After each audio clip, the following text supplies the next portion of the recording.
think that would probably I'd be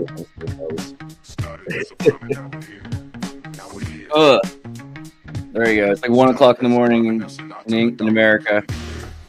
Early in the morning in Europe. That would be like a drunk guy on his filters drinking water.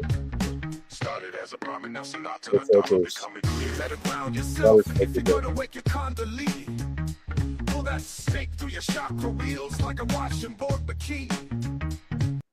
What does he say there? Washing board. Pull that.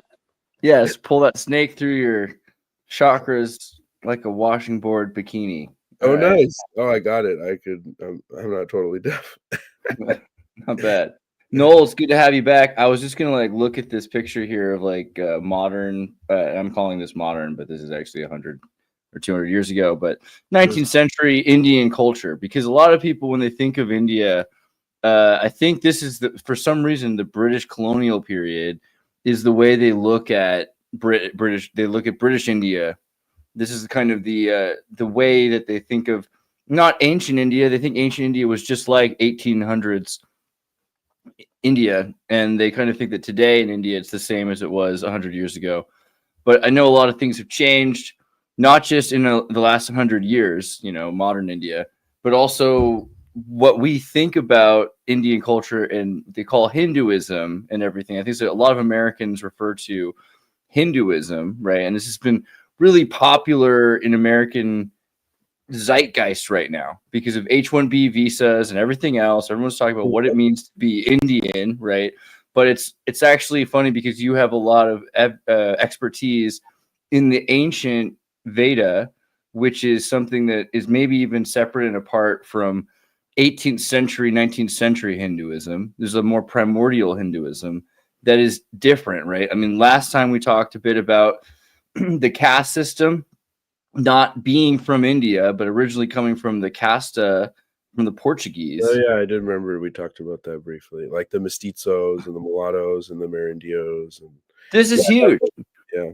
So many Americans think that the caste system comes from India, not that it was brought to India by the West, right? And so I think it's an important distinction because a lot of the world was brought the caste system, the casta system, right? Yeah, which is racial, particularly a racial system, right? So like I guess like if you have to have some Spaniard or Portuguese, Iberian blood to be a superior person, right? I mean, you could say there's a commonality. There is some level of, there's a stratified society, which is, it interestingly prizes knowledge.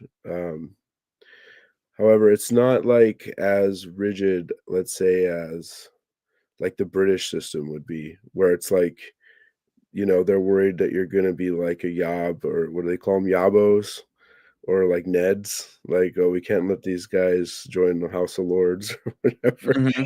They're going to be vulgar and they're going to be asking for all kinds of stuff with that, Cockney accent. We just can't be having, that interfere with our received pronunciation and. Right. You can't have anyone educated to speak a way if they're not raised that way. So that way they use the accent to control. There's a lot. I would actually like to study like stratified British society more. I think, well, you had the missionaries, right? First of all, I would like to say I wouldn't say I'm expert in like the ancient India, like the Vedic. How do you say it? So my thing is more from like a Sanskrit perspective of language. So when I'm saying these things, it probably doesn't make any sense, but the Vedic period is sort of like called this way by academics due to like the Vedic type of Sanskrit. I've studied a couple different types of Sanskrit, but it's more like genres, like like epic. I've done a lot of epic translation, and also what's called shastric or scientific or philosophical Sanskrit, and then also I've done some poetry, like I translated a play of Kalidas. You've also read Gita more than a handful of times. I feel like you have a pretty decent. Oh yeah, I mean, I'm like I did my master's on that text, so it's not such a big text. You could read it, like a translation of it, in like 2.5 hours. But it would be a little hard to pick apart. but like, yeah, I mean, I guess I have a degree of expertise, but like, I'm drawing a lot from the epic genre. And so sometimes people say like, well, like the Puranas, this is the epic genre, well, like the narrative theology, right? So like telling things in stories, like these kings and these sages and these demons and yogis and all kinds of different. The word for it is like dharma sankat, but it means dilemma, like dilemmas, like all these kind of like, well, what happens if these two contradictory things arise? And then like the king has to be very clever and like figure out a solution. So I draw a lot from like the narrative, like the practical. I have studied like the Upanishads and Tantra. I think the thing that I understand is that I've studied it very widely. So I've studied like pretty much all the genres um, and various traditions to some degree. So that nothing's really unfamiliar. But it's such a like a big field. It is definitely like an unexplored frontier still.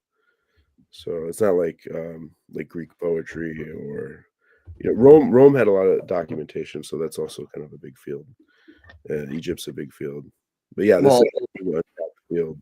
you brought up some terms that, well, yeah, Lucy, we up all hours of the world because we're all over the world, so it's crazy. I mean, I think some of you are in the middle of the night, other people are in the middle of their day. It's fun to think about how this is better than the final experiment. Anyway, you brought up some terms, Nowl, and I thought maybe this would be a place we could start as kind of going over these terms.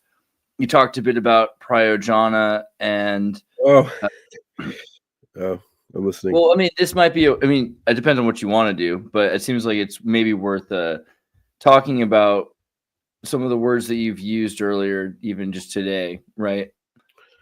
Okay. Are you referring to the comment where I said something about pryogena? So pryogena is not specifically a Gaudiya term. This is just a philosophical term. Pryogena refers to the need or necessity, like why a text is being written or its goal, like what is it trying to explain to you. So there's a bunch of things, there's a bunch of methodologies that the traditional scholars would use in order to excavate a text or to do exegesis. Are you familiar with like the idea of exegesis, like textual studies? So Yeah, it's a theological word, exegesis. There's also eisegesis. Well, exegesis is good. You want exegesis. You want to derive from within the text its own what's called hermeneutics, or like its own structures of orientation and its own approach. Like the text itself should be providing you your approach to the text.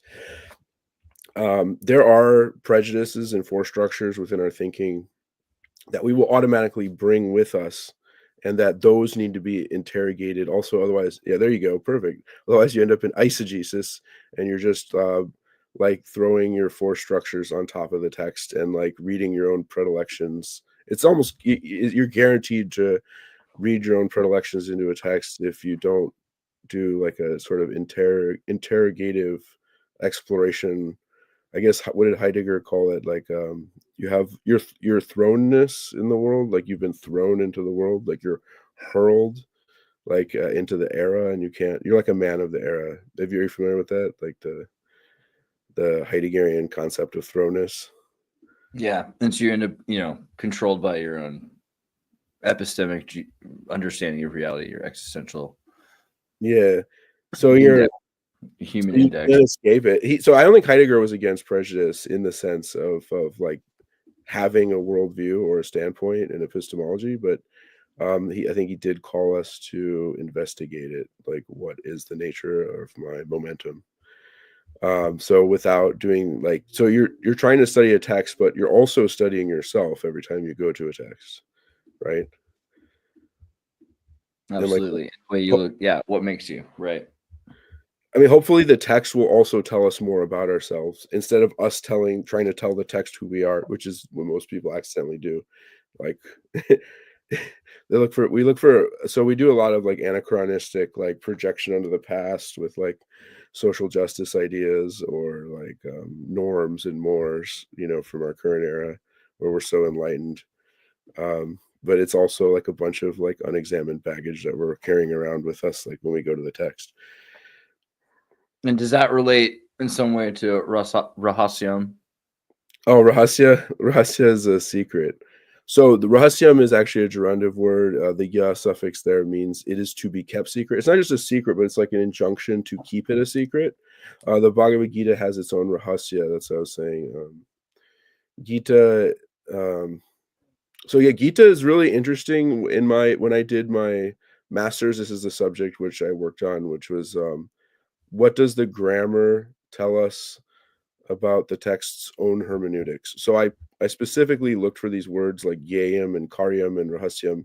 Like, what is the text enjoin of the reader? So like this is something to be kept secret. So I mean, I'm not. It's my job as like a aspiring scholar to, of course, sort of to some extent violate that request and to expose the secrets of the text. But I guess the idea is that you wouldn't just tell. I think what was Paranoid American saying something like this? Like if you don't keep silence, like you lose some power. Was he talking about? Seems to be something to that effect, right?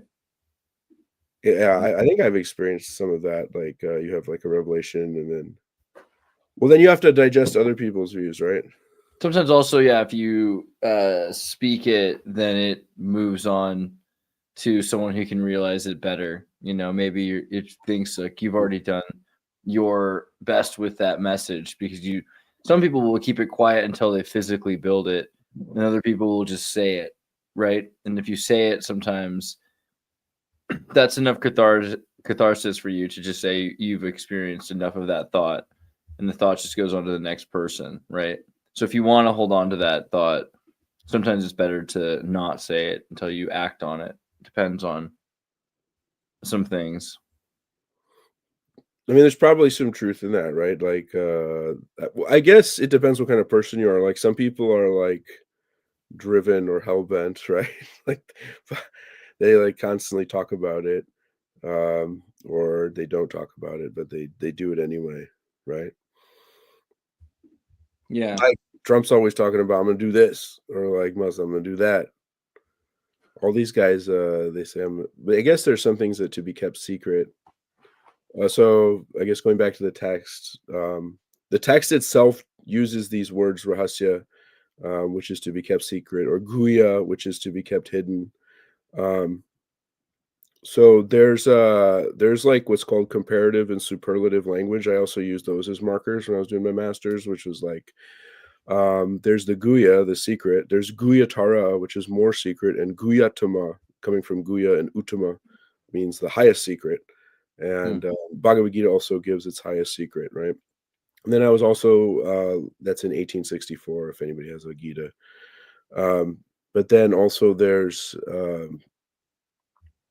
other kinds of language indicating what is to be known and what is to be done, right? And all throughout the Gita, Krishna he says in so many ways. He also uses the word Veda, Vedya, which is to be known by the Veda. What does he say? He calls himself as the Gayam. He is the Gayam of the text, actually. He even says that I'm the Vedya. Vedaischa sarver aham eva Vedya Vedanta vit Vedakrit eva chaham. By all the Vedas, it is I who is to be known, right? God is to be known through the Veda, right? Vedais means by the Vedas. Chasarver, by all the Vedas.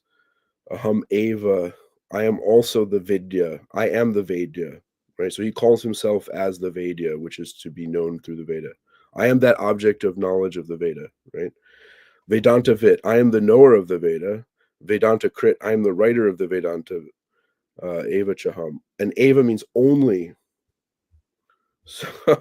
So what's interesting in the Bhagavad Gita is it's definitely a personal theistic text. I think the mistake that people make though when reading the Bhagavad Gita is they get to that. Do you remember when you read like in the 11th chapter when he shows that he's everything? That's actually not the high point of the text, but everybody thinks that that's the high point of the text. But it's like right in the middle. So why would that be the high point? The climax comes at the end.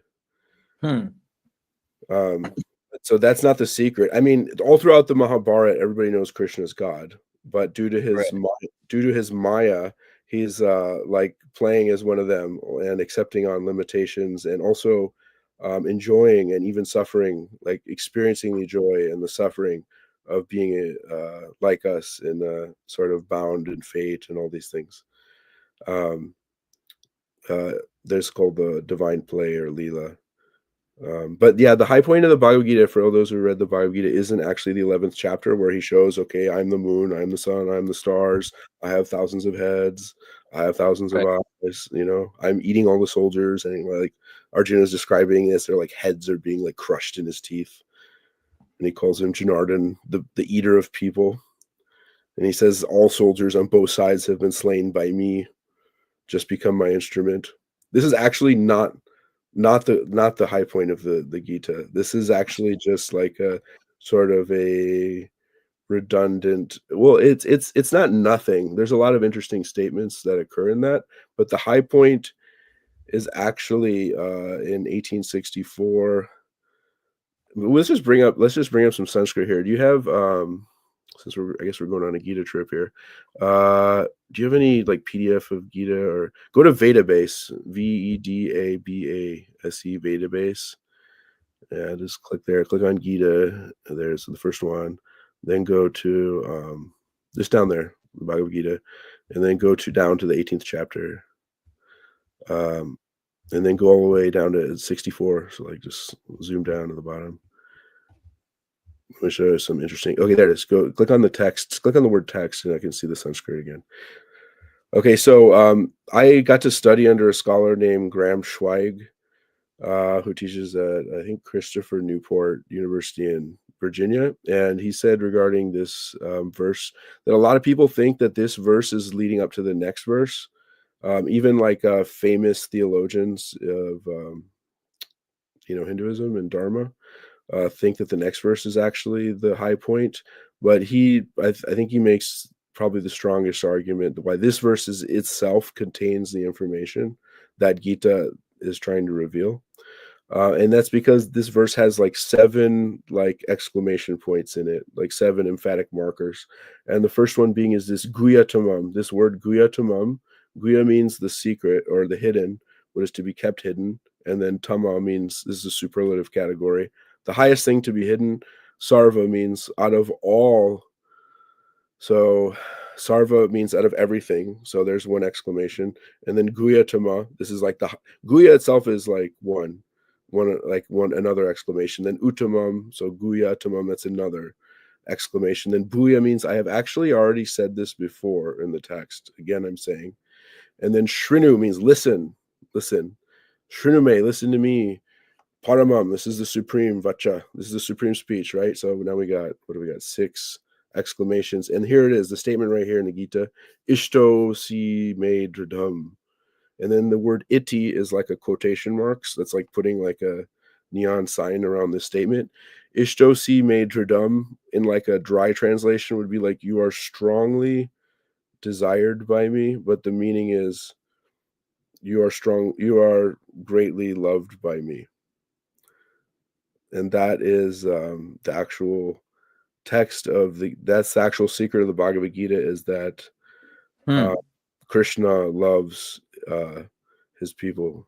It's not, there's all this yoga and everything that like leads up to the realization of Vishnu, Krishna, but the thing that's being said here is like when you tell somebody you love them, like it's a very strong thing to say, and this is like his bro. They're like flexing the whole time, and yeah, all of a sudden he loves you.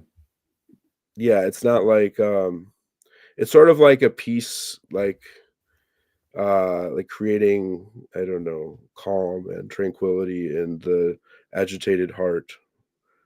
It's a very, you're my dear friend, because you're my dear friend. I'm speaking this for your benefit.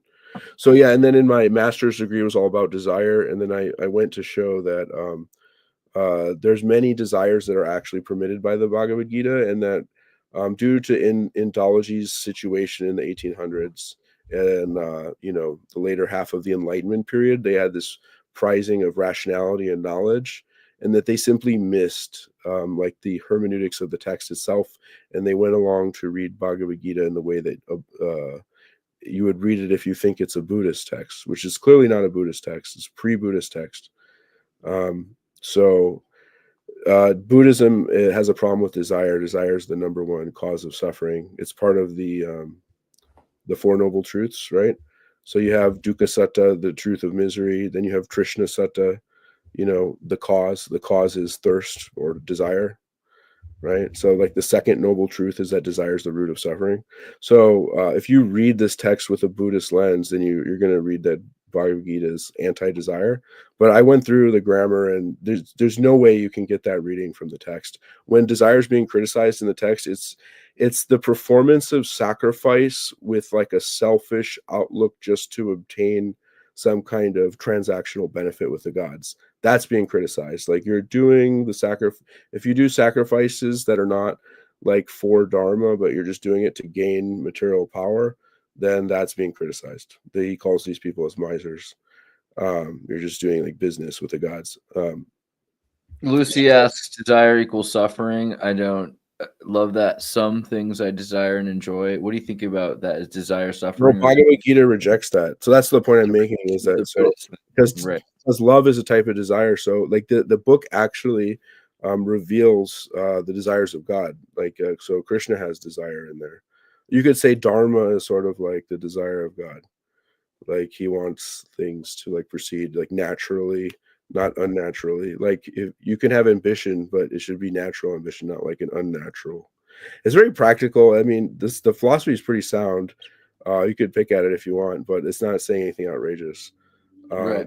In that sense, it says many wonderful things that I find myself to be very helpful. Yeah, definitely desire is not merely the cause of suffering. Generally, it's thought that there's three causes of suffering.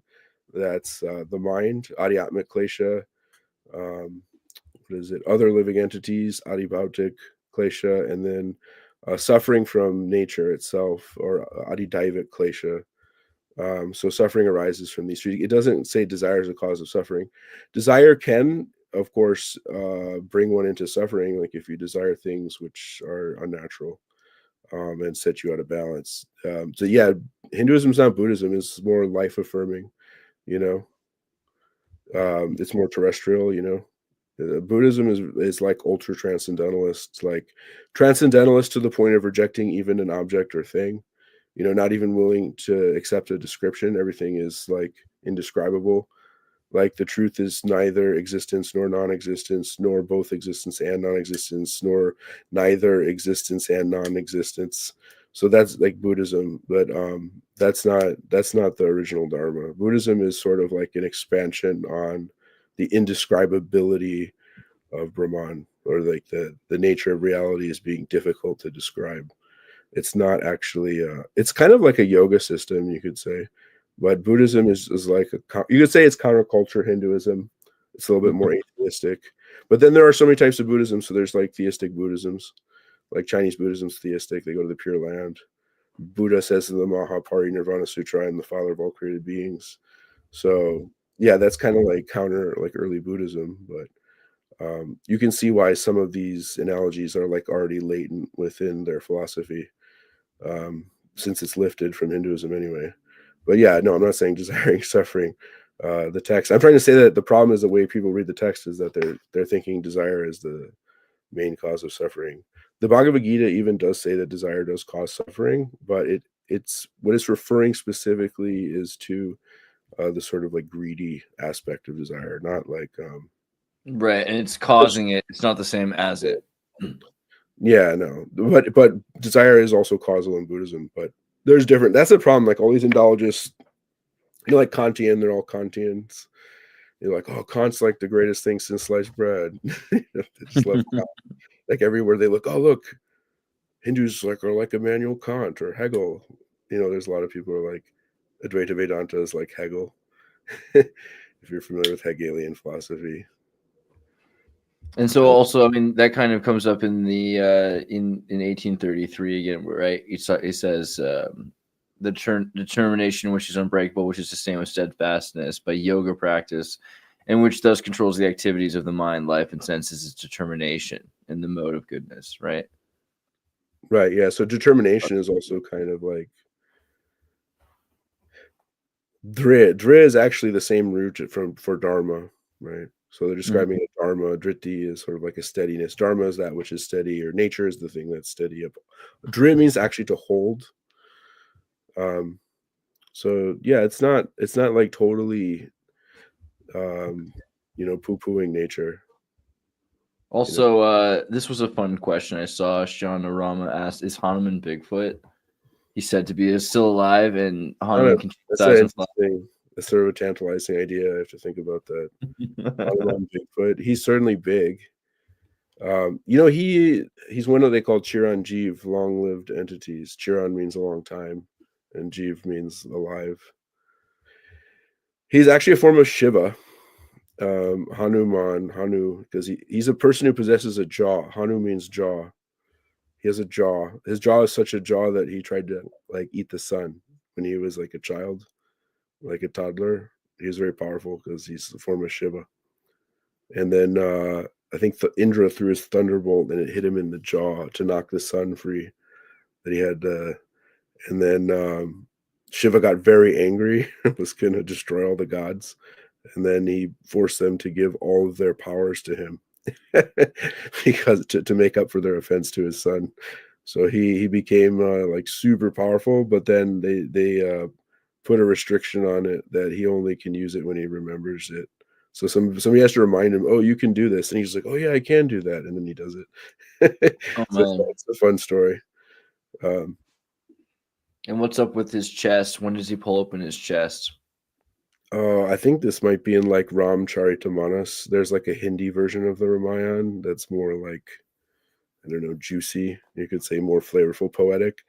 It's very popular in North India. And then in this text, that Hanuman opens his heart. I don't remember the backstory. I should know it better, but yeah, he shows that there's only Sita and Ram in his heart. Sita is the female godhead, and Ram is the male godhead.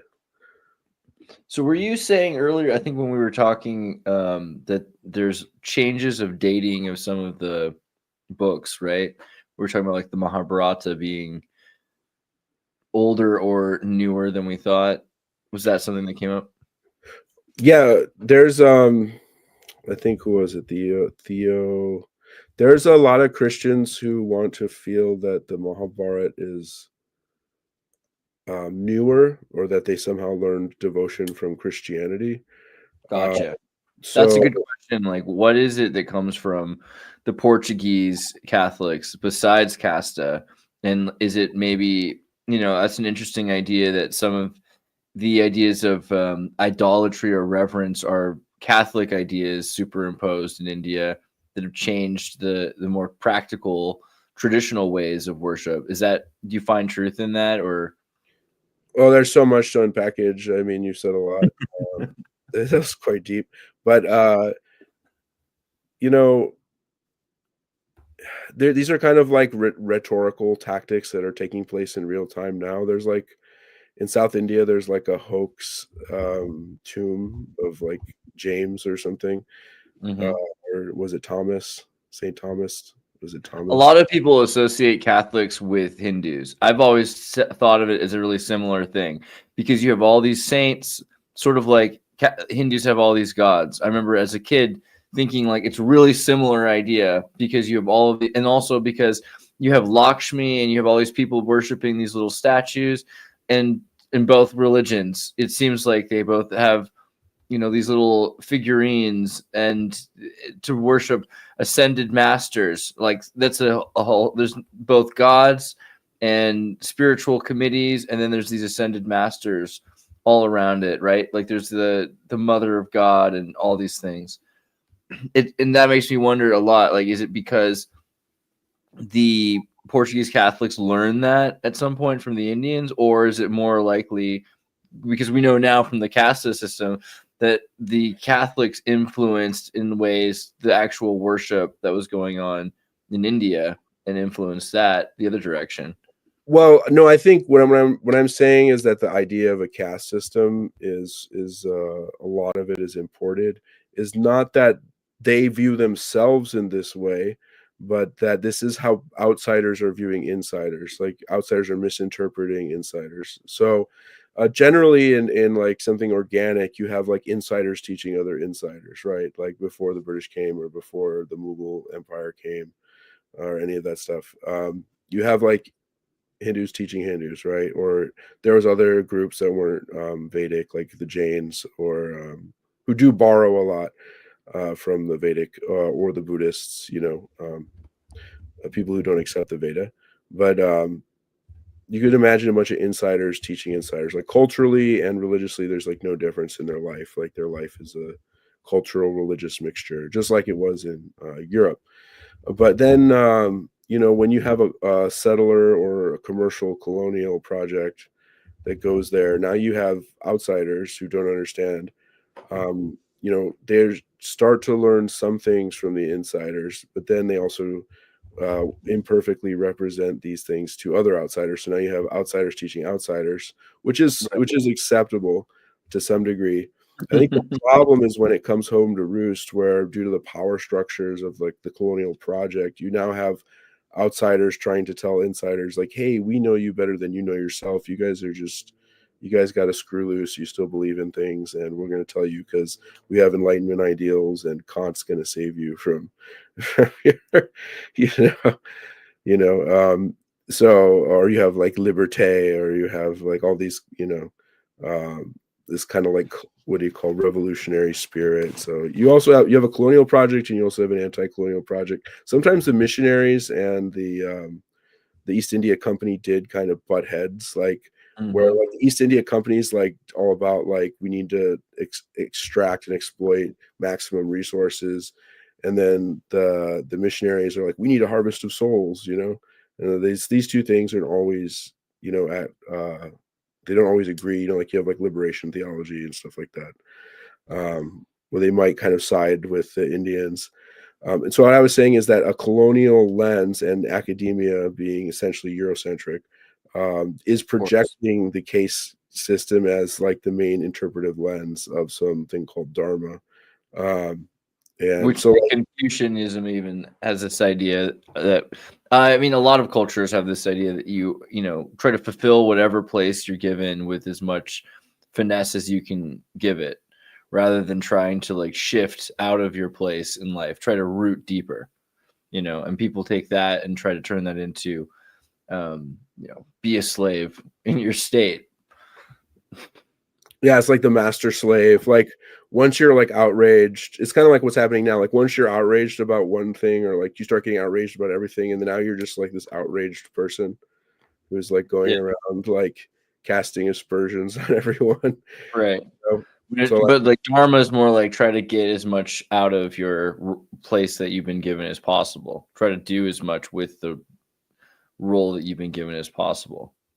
Well, dharma is about holding the natural cosmic structure. So like the Rig Veda, rig means like is like a similar word to dharma. Rig means like organization or order, like a cosmic order or structure, and dharma means to uphold. So although they do have a different sort of, well, by rig is meant the sacrifice, the fire sacrifice, the performance of sacrifice to the gods, that is rig, right? And then dharma essentially means a purpose characterized by a Vedic command, essentially, according to Jaimini in his Jaimini, the Karma Sutras. Basically the book on what is karma, like, is called Jaimini Sutra, and the school that studied this was like a philosophical school called Mimamsa. So you have like Mimamsa and Vedanta, and Mimamsa is considered to be like the karma section of the Veda, the first half, which comprises the Samhitas and the Brahmanas, and then the Vedanta deals with the second half of the Veda, which is the Aranyakas and the Upanishads, which is more philosophical, transcendental. Although I would say the seeds of the transcendental are all throughout the first half of the Veda. It's just that the first half of the Veda is oriented towards preserving, like the gods doing sacrifice and the sages doing sacrifice, and the lineages of brahmanas performing sacrifice to their ancestors and to the gods, and to you have like certain debts, or like rin, like rinna, It might be associated with rig, also might be part of the word order. I have to look into that, if it could be a false cognate. But so essentially, like, you have a debt to your ancestors, you have a debt which you fulfill by having children, you have a debt to the sages. So you study the scriptures and serve a teacher, a guru, and then you have a debt to the gods to perform sacrifice. And this is dharma. You're like upholding dharma, and you're like maintaining your status as a brahmana by doing that. But the brahmanas also included, the 3 out of the 4 castes were twice born, so they also were entitled to perform certain sacrificial rites if they had the technical know-how to do so. But like memorizing the whole Veda is like something you have to start like very young. So only if you want to preserve all that stuff in the oral tradition, only like the brahmanas were allowed to like memorize all the Veda and everything. Today there's like, I think there is a couple Westerners who've like actually gone and like spent 20 years to like memorize the whole Veda. But even in India, it's a pretty rare thing now that so there's like a bunch of brahmanas in name only, but not really a brahmana, but because a brahmana has to know the Veda. Like, I haven't memorized the Vedas. I've like memorized Yoga Sutra and I know a lot of the Bhagavad Gita, but like memorizing whole texts is like it's pretty intense, I don't know. Was that Maybe we should elaborate more on the idea of the obligations on the oh, Pitcher Rana, or even the Deva Rana would probably. What's the reason why? yeah, the debts. Well, when you're talking about dharma, you're talking about upholding the order. So like maintenance, and that's why Vishnu's the deity of maintenance. You're like maintaining the cosmic order. You're not allowing it to slip into a disillusion.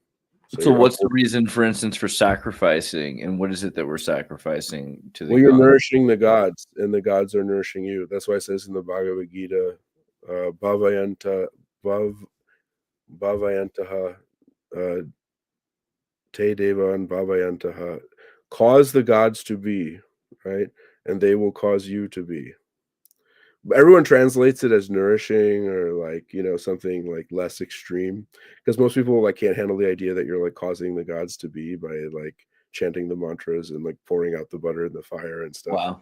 But yeah, it's essentially it's uses the Buddhatu, which means to become, cause the gods to become. It's not saying you created them, but you're maintaining them, you're nourishing them. I don't know. What do you think, Andreas? I don't see why. I like it a lot. It really interests me because this is like the Promethean thing that's been in my mind a lot recently about the gods are made and that all intelligences are sort of primordial from like Titans, right? Like Prometheus. So if the gods are made, it falls in line exactly with this idea that that's what gods are by definition, essentially, is a full some sort of how would you describe it? Something with a purpose. Like gods have this sort of realizing purpose, right?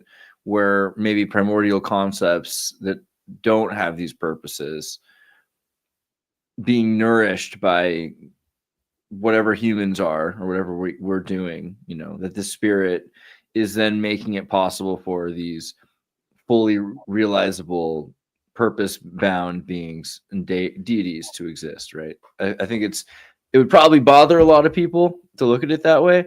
I think you said the same thing, but that's interesting that from probably any culture to look at that relationship. I mean, also, if you don't, then things disappear, right?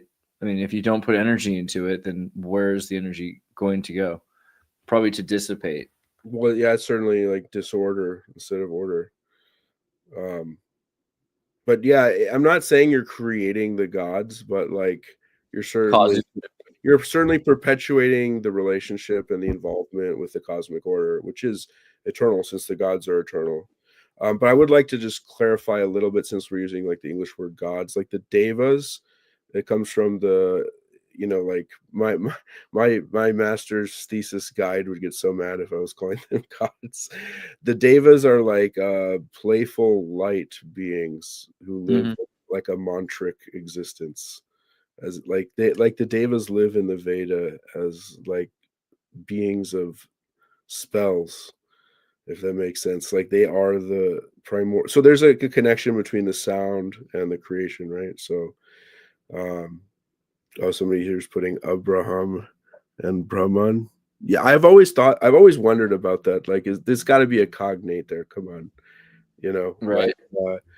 but yeah, I always think the split occurs somewhere between India and Persia. I have a Kurdish friend who says that the Persian Empire, like, well, Kurds aren't Persians. They like to consider themselves as like some mountain peoples, but they're like, yeah, Iran and the Persian Empire essentially fled in a big battle away from India, and they took the side of the Asuras. That's why they worship Ahura Mazda, and then they call the Devas as Devs or devils.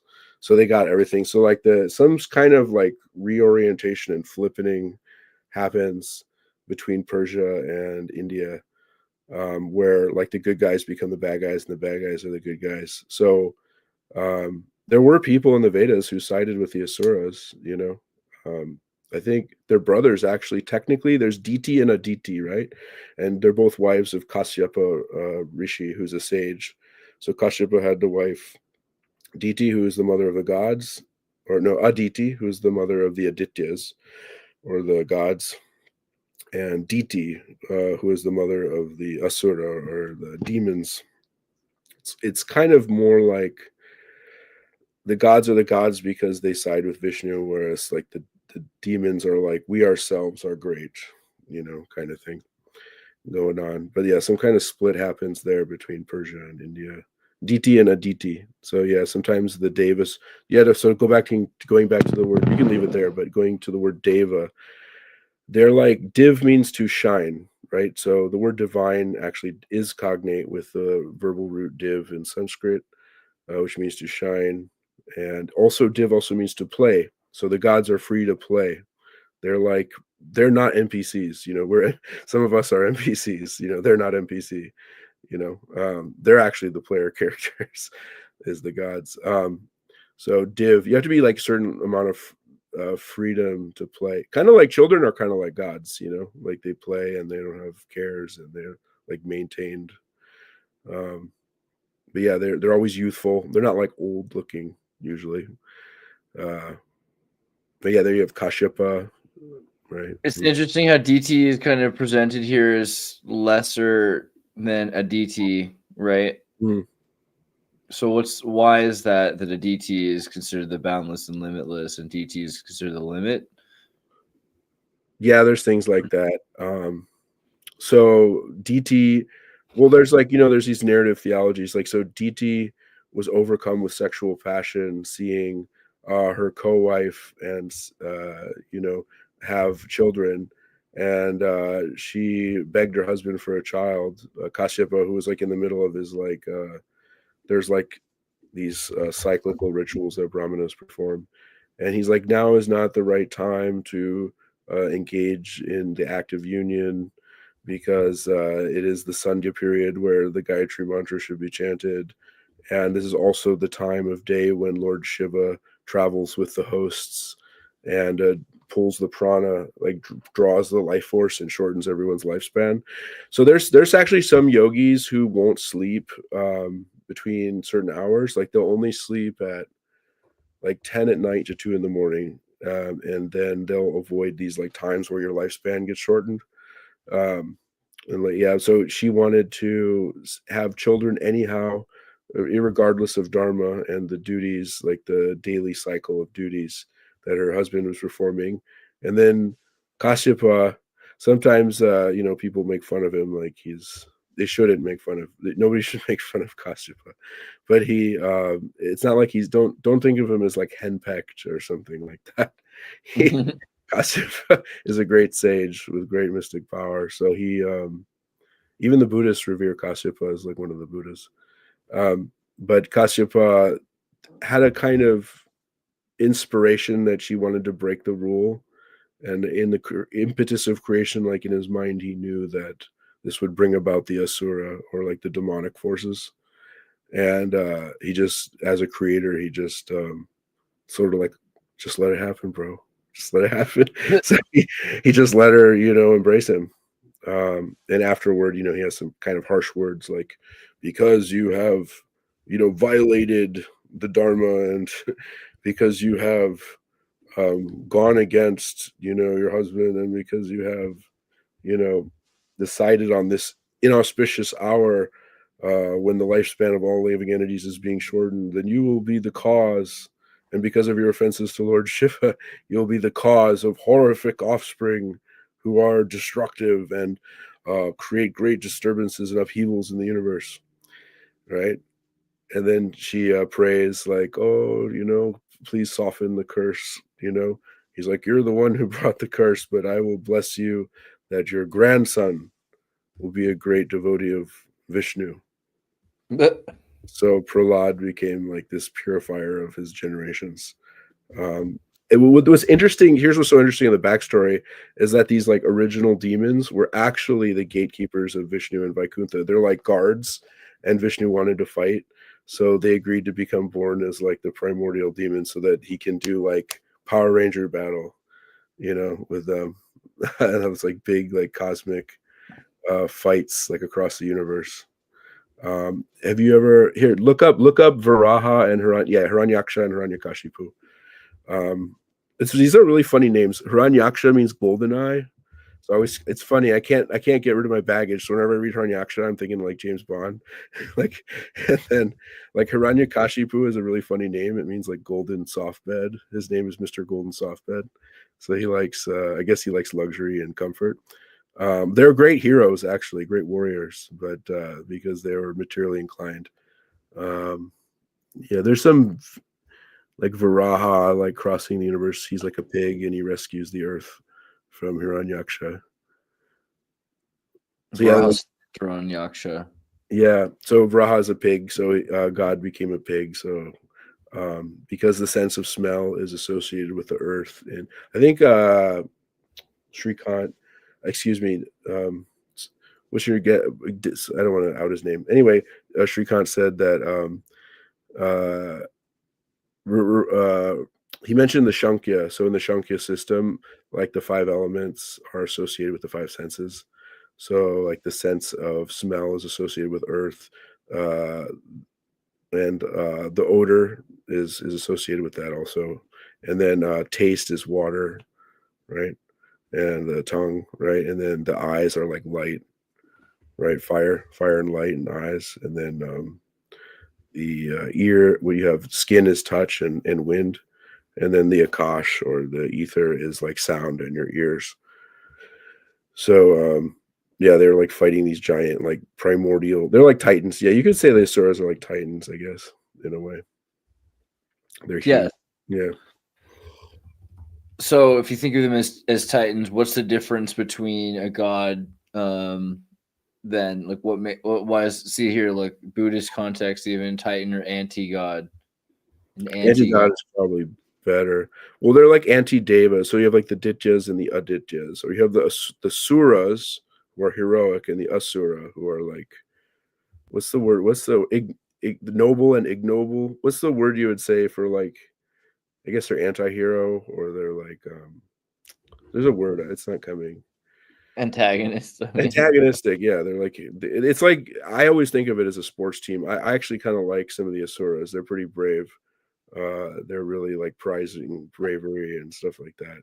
That's the thing. There's something interesting about the Titanology, this idea that there's some sort of a primordial truth that becomes gods, and that the gods are maybe manipulating and manipulated. I mean, in Christianity and in Neoplatonic concepts, gods are always all righteous and good.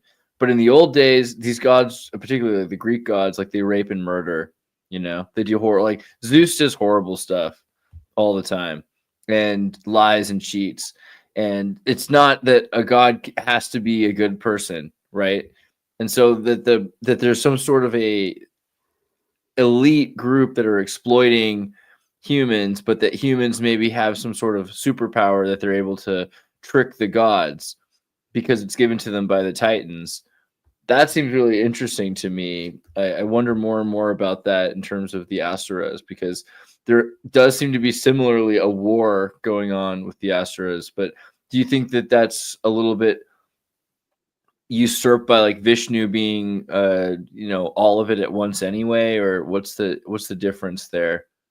well, he harmonizes the thing. So like instead of, I don't know, maybe like Yaldabaoth being like actually problematic, if Vishnu has to overstep dharma, he oversteps dharma through other dharma. Like so he turns the L into a W, you know, like he finds some clever way where he doesn't break the rules and he like maintains the rule.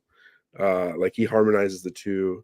That's why the narrative theology, the epic genre is so interesting, because they actually like work out these problems and come to like when there's like an impasse, then they like gods will resort to Vishnu, and then he like cleverly figures out some way to like harmonize the two sides. Yeah, Vishnu doesn't really do unrighteousness, although sometimes he's been accused of it and even cursed for it. He's not actually unrighteous, but he's willing. He's so righteous that he's willing to accept the curse even though he's innocent. So he doesn't complain about his punishment. He just accepts it even if he's right. You know, like yeah, he doesn't do like God in like there's no place in any of the Shastra where Vishnu is like telling somebody to like kill their son or some nonsense, or like giving somebody like the permission to do evil or anything like that. But the gods and he does allow them to play, so to speak, like the forces of good and evil fight against each other. What do you think also? So you were saying earlier that the Mahabharata is older than the Eurocentric colonialists in the 19th century particularly wanted to admit, right? Yeah, well, it's not just them. There were certain Enlightenment Indologists, and you can consider like proto anthropologists who are, of course, like I don't know, unable, like they hadn't heard of like doing interrogation into your own culture to see what the problem is. They're like, because they're all being funded by the East India Company. I mean, Monier Williams in his dictionary says that the purpose of writing this Sanskrit dictionary and English dictionary is, of course, the missionary prospect. Like something, he says something like that. Really? Like yeah, the goal is to literally convert. They're having a hard time of it at first. But I think they were eventually able to create this narrative of the caste and turn everybody against the custodian of culture, essentially. That was how they were able to break India's back, is by saying, oh, look at the Brahmin. He's the guy. He's got you guys all pinned down with his fancy words. It's like, and it worked on some like less intelligent people, I guess. Interesting. I had no idea he was so obsessed with missionary work, but that's the thing we keep finding is so much of an effort to recreate India in a different image. How far do you think that goes, and how different do you think Indian culture was made by this, right? Well, it's the effects really started to show up much stronger. So there's many layers. I mean, we're talking about like layers of sediment upon sediment upon sediment. Yeah. I mean, this is true everywhere. Italy, Germany, England, America, everywhere you look, culture's been shifted. But it's interesting generation, right? Yeah. It's interesting to think about that in India, where we like to imagine it's, always been a way forever, but things change. Well, it certainly changed by the battleground, the sort of intellectual battleground between what's called the Bhadralok, or like British educated Indians who started to push back against Britain and demand independence. Mm-hmm. This sort of patriotic, independent, anti-colonial, like revolting sentiment sort of orients, like early modern Indian sentiments about themselves. So like the outsider's already sort of like defining the battlefield. And then you have the communist critique enters under Indira Gandhi. So Indira Gandhi must have had some kind of industrialization goals in which she needed resources from Russia, and therefore agreed to allow them to like set up shop in India. And you still have like communist parties in India. Like Bengal is it was controlled by a communist party up until the Tinmul Congress entered, and then but yeah, there's still like pockets of like in the jungle, like guerrillas doing guerrilla warfare. And it's funny because they're like Maoist guerrillas who are like allied with like Christian missionaries. It's like very strange bedfellows. India is like a very strange mixture, but definitely the critical theory, you know, like the Frankfurt School and critical race theory, of course, nowadays, and the communist sort of rhetoric and this sort of outrage or is building upon the British construction of an oppressive caste system. Um, yeah, there's definitely in any society there's going to be some marginalized people, but I think that the way that the discourse is constructed from the Eurocentric academic media and sort of like what do you call it? You could say the Euro-American hegemony. This kind of production of atrocity literature goes together with like you could say Christian missionary interests and also communist separatist guerrilla interests. Yeah. Chinese powers like coming in from like the east, and then you have like Christians coming up from the south, and then these guys are like so-called minorities. But if you think about it, are you a minority if you have like international backing, like from like super uber wealth, like big money? You're not a minority now. You're like the colonizer. Elite. Yeah, you're an elite. Yeah, you're just the elite are usually 1%. That's a minority. You know, that's the minority. India made itself secular in the Constitution. So yeah, you have all these like layers, and then it just like keeps reinforcing like this like basically what's become a misappropriation of victimhood. You know, they're saying we're victims, but like they're actually like receiving big money. So it's like, okay, like what do you not only that, I mean, India didn't make itself a Hindu country. Maybe it should have, but it didn't. And so it actually had they had affirmative action before like United States and anything. They're like, oh yeah, let's help the tribals. And so there's all these like these reservations of like jobs and like government positions and like educational positions that are all set up that are totally manipulatable from the outside by international powers. And that's why you've seen more of a nationalist rise to try to like, oh man, like the British baked this stuff into our constitution when they left, you know, with the help of their like they're called sepoy. Sepoy means like an Indian British officer, like British policeman who's like a self-loathing, you know, kind of like pawn, you know, like Wojak. They're essentially Wojak. They created Wojak everywhere. And you know, that was that movie you said, Wojak, with Werner Herzog. The he's like an orderly. You showed some movie. Remember Werner Herzog, Wojak, the Polish guy? I know we're talking about Wojak. He's like the OG. You didn't you? Oh, right. That book, yeah. Also, I forgot that he made the movie out of it. That's right. Remember, he's like a low-ranking military guy who like. That's funny you bring that up because Wojak's also this really important. So it's this old German stage play, right? And it's a weird one-act story about this crazy kind of cucked dude living in 19th century Germany and how messed up his life is, basically. And yeah, the obscure Werner Herzog film of it. Nice work with Klaus Kinski as Wojak. Yeah, guy's got such an interesting face. He's got such an interesting face. He's like very medieval, grotesque looking, like peasant, like he like in the end he like kills his wife or something, like, and then like the whole town's excited. Yeah, this is the original Wojak? Is this him? This is the movie, yeah, but this is based on the book or it's not even a book, it's a play that is a strange one act 2 hour possible, and it's not, the pages are not numbered, so no one knows exactly the order of the pages for this unfinished story, basically. But it's I don't know if it's super famous, but it's notorious in Germany, especially in the East.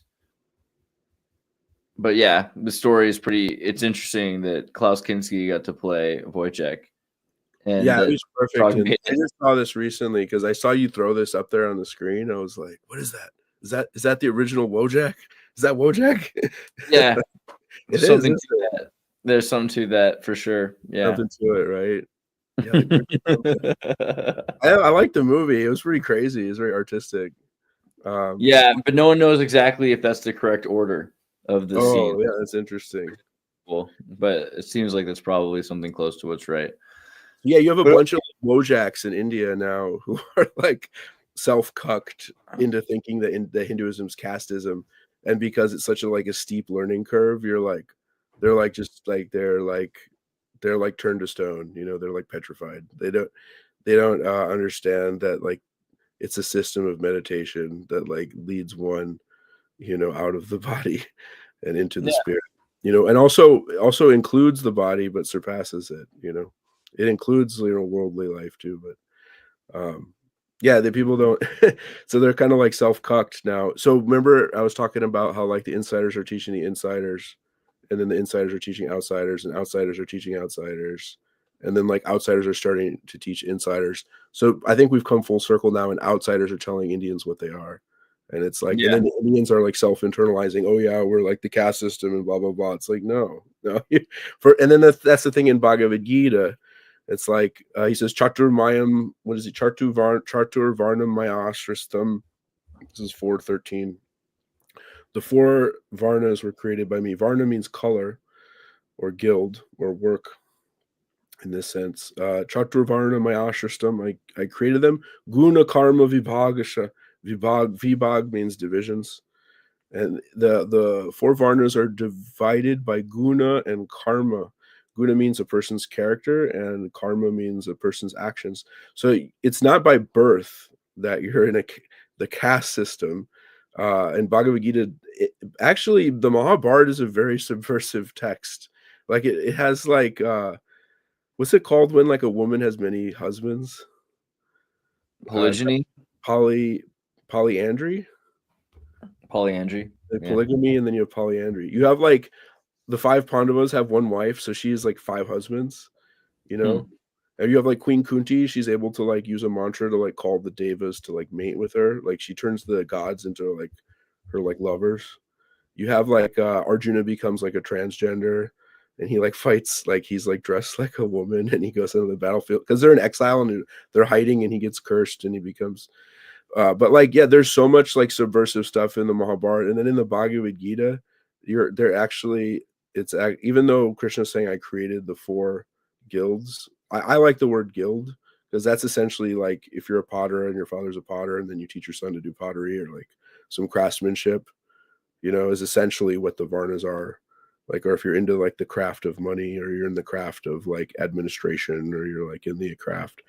But there are instances of people changing their guild. It's just not very common. But yeah, I assume that there would be some problems in like, you know, people keeping their position in society and stuff. I can understand. I understand sympathetic with the critique of it. It's just that the Indian philosophy and metaphysics is so much more than that. And nowadays, I mean, like, what is the meaning? Like, no, it has so little meaning in life other than like if you're not a Brahmana, then you have all these reservations and you get free money from the government. I don't know. It doesn't make any sense. Like, Brahmanas had to give away all their stuff by the end of the day. So they were like purposely poor. And they're also cursed to be poor in the theology because Brigu kicked Vishnu in the chest, and Lakshmi then cursed Brigu because uh, she saw it as he's insulting her husband. So the goddess of fortune cursed the Brahmanas to be poor. That's nothing like the rich Catholic Church, you No. know. It's decentralized. Brahmanas were decentralized. They weren't centralized. There's no central power. It's not like they're hoarding Sanskrit. Sudras knew Sanskrit because it says in the Ramayana, in the beginning of the Ramayana, if a Sudra reads the Ramayana, then he will get fame. So how is he reading the Ramayana if he doesn't read Sanskrit? And they're doing weddings for Sudras and horoscopes, and yeah, it's just nonsense. There's a lot. So yeah, like I think you're starting to get the picture. There's all these layers of sediment that's been like thrown on top of dharma, and they're saying, oh, it's the caste system. It's like that's the lowest type of consciousness if you're thinking in like a society consciousness, you know. Right.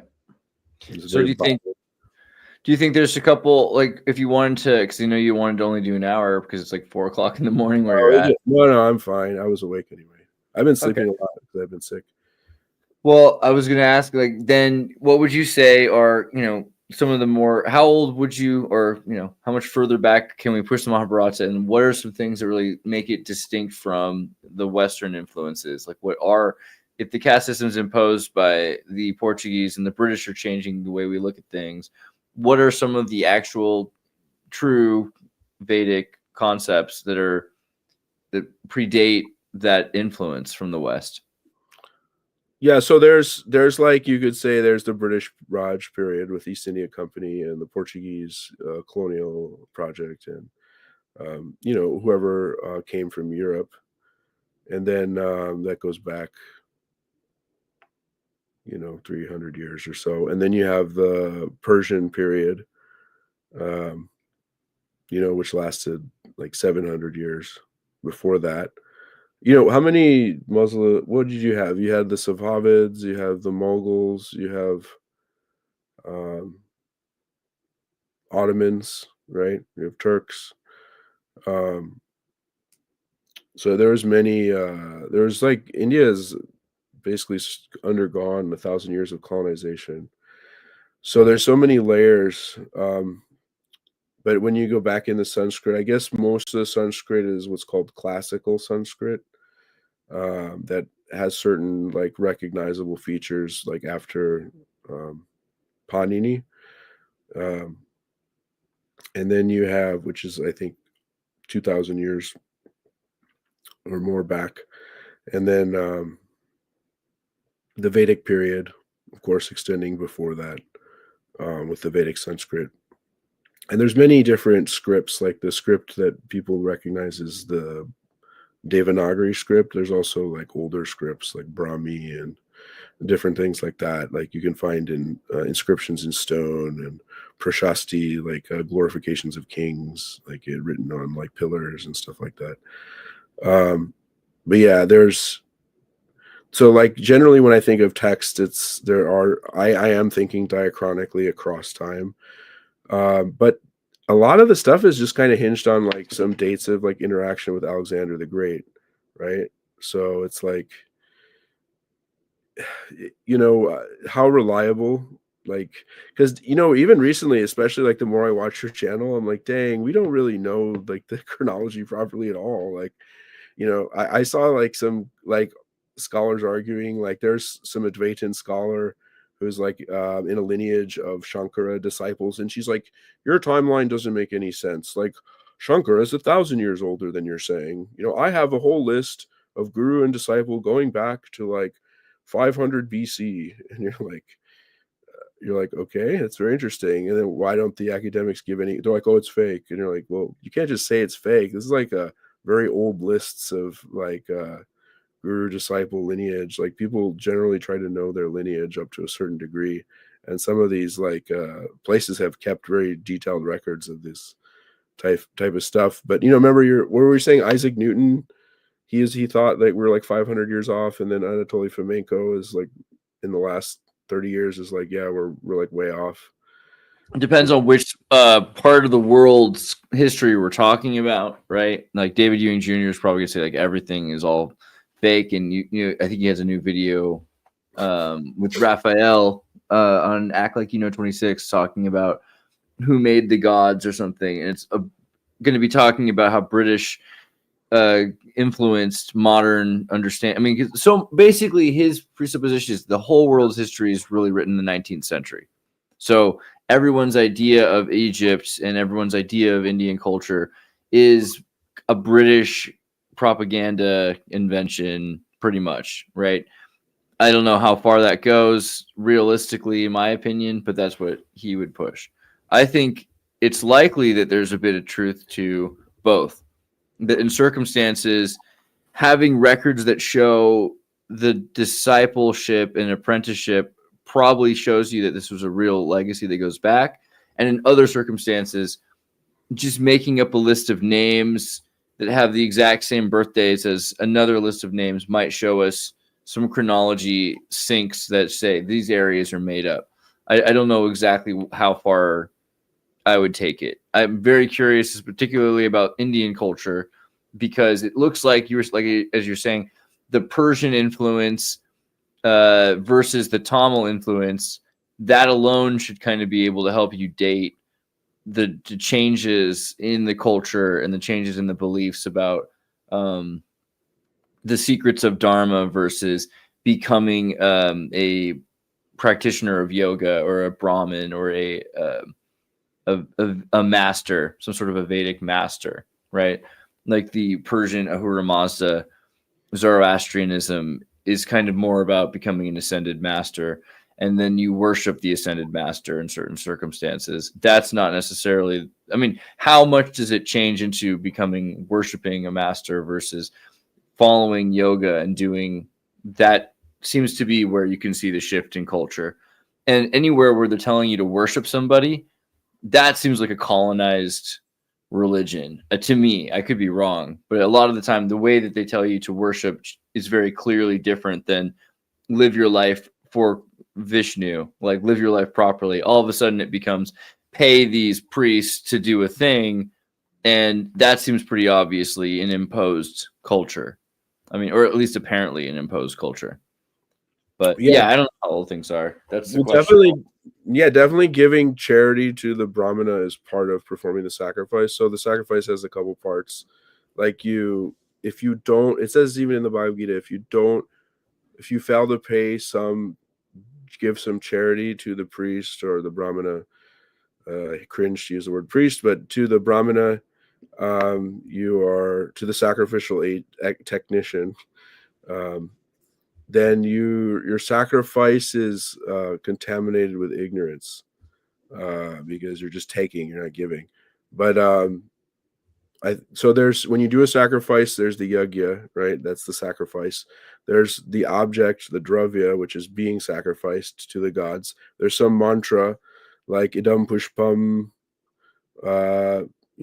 agnaye, this flowers for the fire god Agni. Idam namama, it's not mine. So there's like a relinquishment that's called tyag. And then the dravya or substance is then placed into the fire. That's called homa, because the object then is transmuted in the fire, and the smoke rises up to the heavens.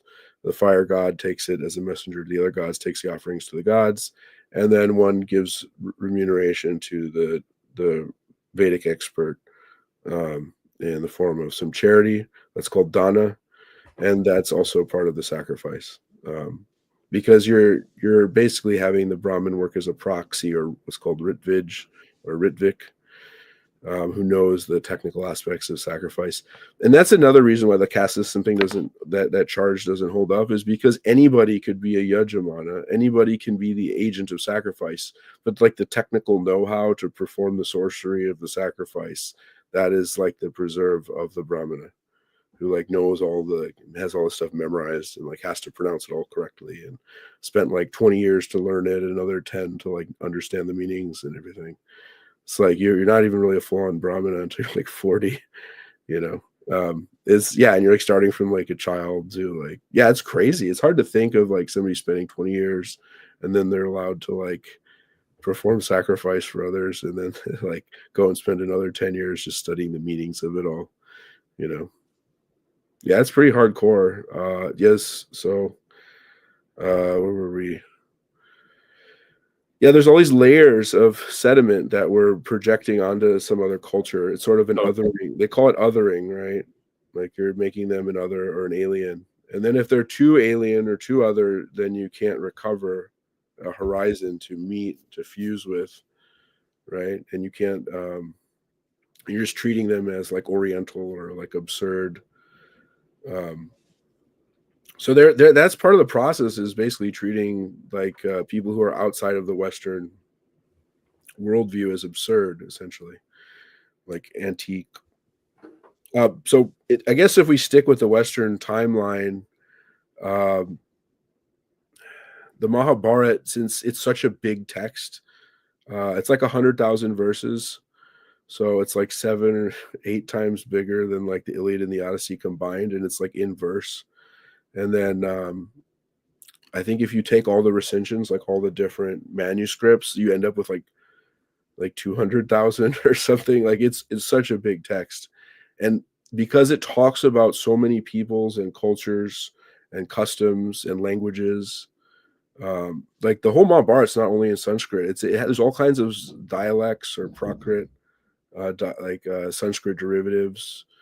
like Suraseni or like Kuru, Panchla derived, or like a Nishada or like a Mlecha. There's different like versions of Sanskrit in there that I've come across. That the fact that there's no Buddhism, I mean, that right there is pushing it back farther than people thought. So, Buddha, what is Buddha, like 500 BC? And it's before that. So then so a lot of the Upanishads are like post-Buddhist, like arguing against Buddhist doctrines. So that's, so Mahabharat's actually a really old text. Some people are even, a lot of scholars are wondering, so there's a section of Mahabharat, which is like a shortened version of the Ramayana, if people are familiar with these things. It's called the Rama Upakyana, the Rama sub-story. And some people are wondering if the Ramayana is actually an extension or expansion of the Upakyana in the Mahabharat.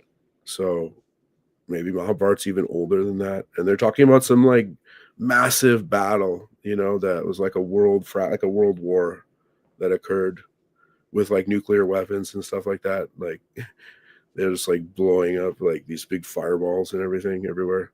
It's very fantastic. But yeah, I mean, there's some kind of cosmopolitan thing going on. That's what's so interesting about it. So it's going far back. It's talking about a time very old. So yeah, you have the text of the Mahabharata, and then you also have like the oral tradition telling the story of the Mahabharata that could be even older. Who knows how old this is? It's Right. old. It's very old, and it's just interesting. I'm fascinated by all this kind of stuff. I need to understand the Western thing a bit more. I just have a suspicion that there's definitely some important keys there in the Indian stuff because it's so old, and it just talks about other parts of history we don't really. And maybe worth trying to explain is like how you kind of said this, right? It takes 40 years to perform sacrifices properly, but how important is it to a Brahmin to get the words right? If you're talking about pre-written, because Sanskrit exists so much longer orally than it does as a written language. We're saying that it could be thousands of generations of people saying, playing the telephone game. Like how different is it for a Brahmin playing the telephone game than a 6-year-old? Well, that's part of the problem. I mean, like they were so strict. Well, it's also part of the glory of it. They're so strict they will kick you out. Like if there's all kinds of words for Brahmanas who can't memorize the Veda. They're like, you're a friend. They call them Brahma Bandhu, a friend of a Brahmin, or like you're like not a Brahmin, you're a friend of a Brahmin. Just because you're born a Brahmin doesn't make you a Brahmin. Like somebody. It's just the whole thing. What a mess, but imagine like what it would take to keep every single syllable pure exactly that way, like drilling it over and over all day long, like 10 hours a day. Like, I mean, it's really something that they're able to preserve it,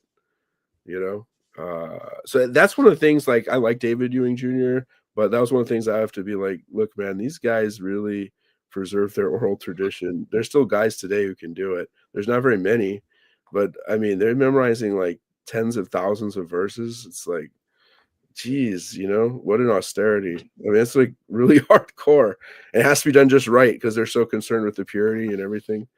I would offer that to him to look at that. That would be an interesting sort of review of another thing that maybe you could say the British threw sediment on top of it, but it's still there.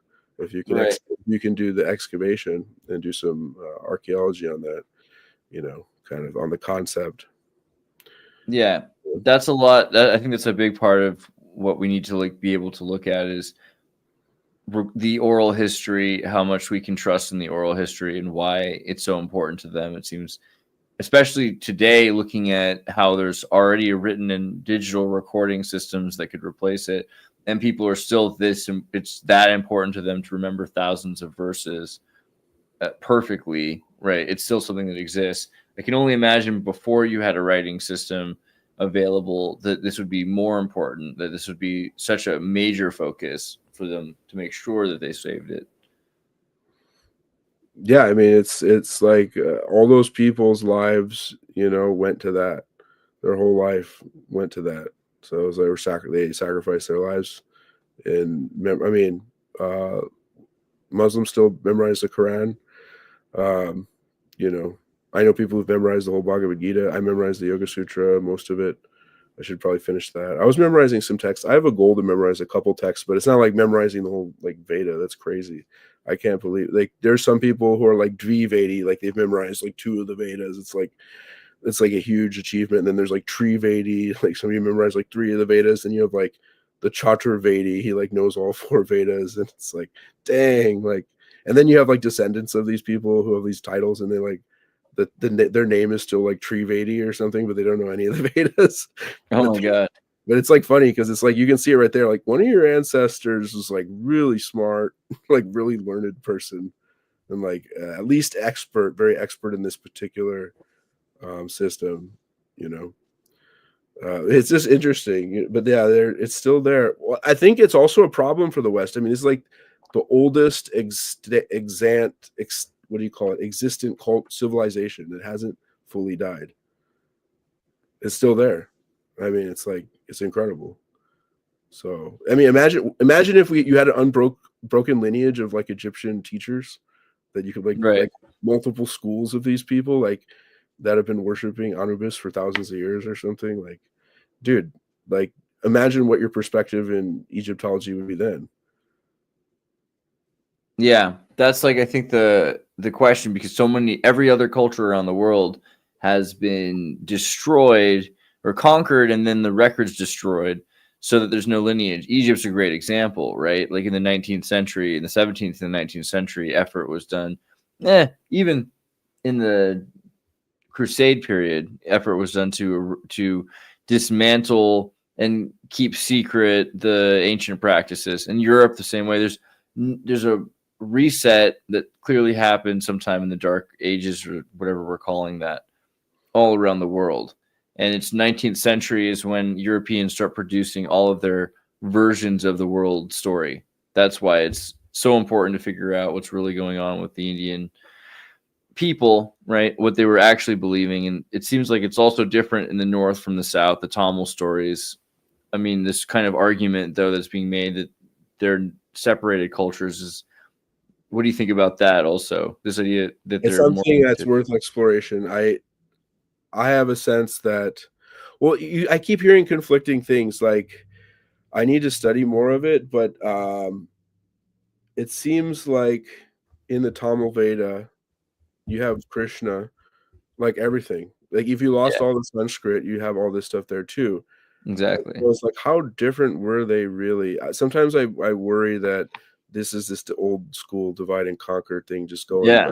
You guys are South Indians, you're North Indians. You guys should not get along because see, it's not me who's taking your cookies. It's that guy. It's that guy. It's like be distracted from like be a Democrat or a Republican. Be on blue red. Be a wing cuck. I feel like it's wing cuckery. Totally. And there could be something. There could be a migration and stuff, but I feel like it's definitely been weaponized. I can say it's been weaponized. That's for sure. The idea has been weaponized for identity politics and vote bank politics, and soft power becoming hard power, using NGOs to like influence like local elections, buying conversions to Christianity or to whatever political party. Yeah, there's definitely forces trying to tear India apart into pieces, which would be sad because a lot of these people, they have a problem with like to go back. We didn't really touch. You brought it up, but we didn't talk about the icons. What they call idols, which is in India. It's part of Tantra. It's called Archa, and it's a meditational device. Like until you develop that like concentration in your mind to see the deity as composed of mind and mantra, like where you can just look in your heart and have uninterrupted concentration. Doing the Archon practices is very auspicious for beginners. I mean, like it's highly inauspicious not to have something to like grab onto, or like you have an eye experience of reading the text or a sound experience. Why can't you have a picture of Jesus? You have a problem with that? It's like, come on, guys. Like, why are you like against art? Like, why are people against art? It's such crap, Yeah, I mean, so I guess the idea is, do you worship the idol or something? I don't know exactly how you could use the word icon. It's pretty close. icons. Icons, right? Do you worship the icon directly? I mean, it seems like, to be fair, the Catholic Church with their altar and the Eucharist and everything, they're kind of trying to enchant devices. It seems similar in a lot of ways. Transmutation, right? Well, Yeah. so here's the thing. This is where people fail to understand the tantric metaphysics, which isn't hard at all. Anybody can understand this. It's a non-duality that sees matter as spirit. So their matter and spirit are a radical non-duality. So what you think is matter is just radically immanent spirit. The transcendent has become immanent. Now you can worship through your senses, but whereas before, if you have to be more pure, you have to be able to worship through the mind and heart. Now you can put your mind and heart into your senses as a beginner, and you can do these kind of practices. Yeah. I think it's inauspicious if you take away image. It's like, dude, it's so dry. Like, where's the juice? And I also think that it's more beneficial to look upon it as the instantiation of the deity. If God is everywhere, why can't it be in my altar? It's like sacred geometry and harmonization. I feel like the cathedrals themselves, or a mosque itself, like the sacred geometry, all that stuff is already similarly trying to give you the feeling or the iconography or the language of God, right, to an extent. So it shouldn't be so suppressed. It seems crazy how it's suppressed all the time. And also in the iconography is like the metaphysics. So, like you'll see Ganesha's like one tusk broken. That's because he got in a fight with Parshuram. Yeah, that's another thing. I think with the iconography, you can tell the story to people that can't read, right? So you have these people that are able to remember what the stories are about because of the art. Yeah, like Shiva has the moon on his head because the moon took shelter of him from protection from his guru because he made offense to his guru. The moon is actually, it's interesting. I don't want to, actually, I don't know if I should tell this story. He's an old man. He's a Brahmana. He has many wives because, the moon has 28 phases, right? Right. So he's got like 28 wives, but he's still lusty. And he slept with the wife of his guru. So he had to run away. That's how he got spots and how he gets consumption, right? So he took shelter of the guru of the demons, right? The Asura guru. And the Asura guru, because the Asuras are devoted to Lord Shiva also. Because Lord Shiva is the deity of tamas and darkness and ignorance. Actually, so Shiva is a Vaishnava. He's a worshiper of Vishnu. Vishnu is also a worshiper of Shiva. But what do you think about this? I think it's kind of a cute one, considering that Marxism has killed more people in ideology in the past 100 years than religions have ever killed in all of history combined. But let's entertain it. This idea that religions are the most important, are behind almost every war and conflict. Does this make sense? You can certainly recruit through a large identity like a religion. I mean, you can galvanize people. Definitely. I mean, I would say I am susceptible to propaganda. People who think they're not susceptible to propaganda are definitely even more susceptible to propaganda. I try to question, political motive, but I mean, come on, just look around you. If anybody, I'm not telling you to look like down on people, but like, just imagine how easily some people believe in things that are like, just because the government media told them to believe in it. You're like, okay, I know you guys just want to get the oil or whatever, expand the empire. I don't know. Yeah, you could use religion for all kinds of things, but I don't think that's. What do you think, Andreas? Is this like a no true Scotsman fallacy? Are you in religion if you're only there to do politics? I think like every religion, it's kind of funny because it seems like most people have been pushed into the same religion, whether they've got some nuance to it or not, like Islam, Christianity, Judaism. There's just an Abrahamic religion with some nuance.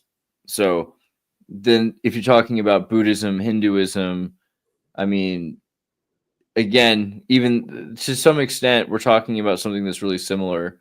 And I don't know, it's true that religion does have conflict, but again, in the last 100 years, we fought more wars and killed more people in revolutions and dictatorships, not over religion, but over ideology. So I think ideology is more dangerous than religions are. Or I think resource competition, right? we're more effective at change, like you said, propaganda and control and convincing people to fight for a cause or to die for a cause. Ideology's kind of replaced religion. It's more powerful of a tool to hypnotize people. And nationalism, which is such a new concept, really, if you think about it, because you used to just have whichever king you were paying taxes to, and your village was your village.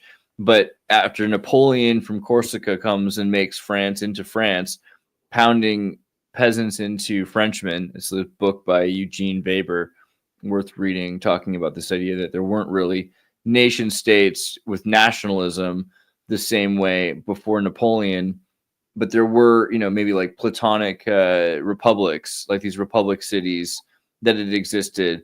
And so to push that idea to we're united as a people by our republic cities, control over these lands, and that everyone would start speaking the same language and start fighting for the same cause.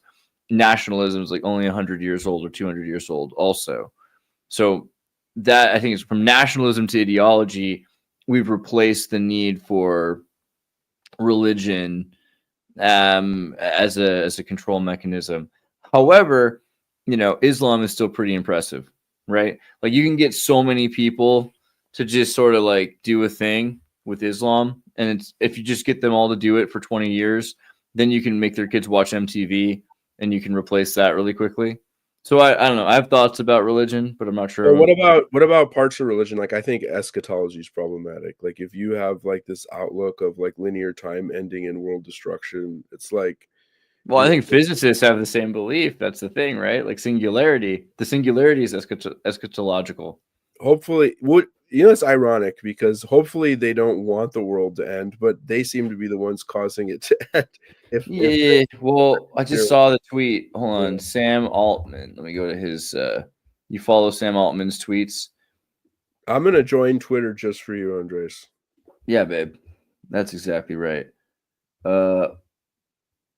Wow, I'm gonna have to look at that in a minute. Oh man, I'll have to talk to Blake Lemoine about the lawsuit with his sister. Wow. Okay, where is it? He wrote a poem recently. Where is it?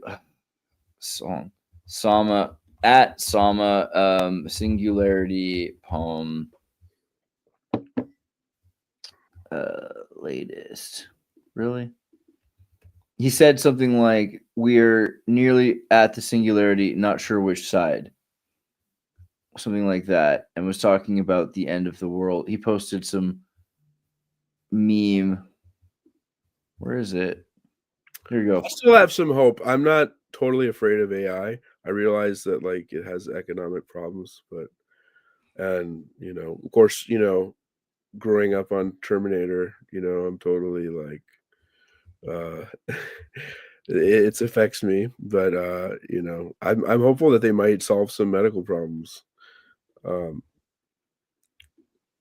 if you have a blockchain, if everybody, like you can't be counterfeited, your identity can't be counterfeited. It's not a bad idea in a way that like I don't know. I just can't help but feel that there'll be like back doors where like if you're elite, then you can have multiple identities or something. Yeah, and I think you'll be able to clone yourself, at least digitally, right? And you'll have kiln people that just sort of reproduce themselves. And I mean, also control that makes it expensive, prohibitively expensive to be a person. So many people will stop existing. There's a lot of worry about that. But yeah, it seems the options are either the universe unravels into disorder or singularity is hit and light just becomes so close to itself that you have ordered chaos. And if you call that a religious belief, that's all right. But a lot of physicists and scientists are essentially not that different from Scientologists. Like they're a religion, it's a religion. Scientism, right? Yeah, scientism is a religion. Unexamined hypothesis.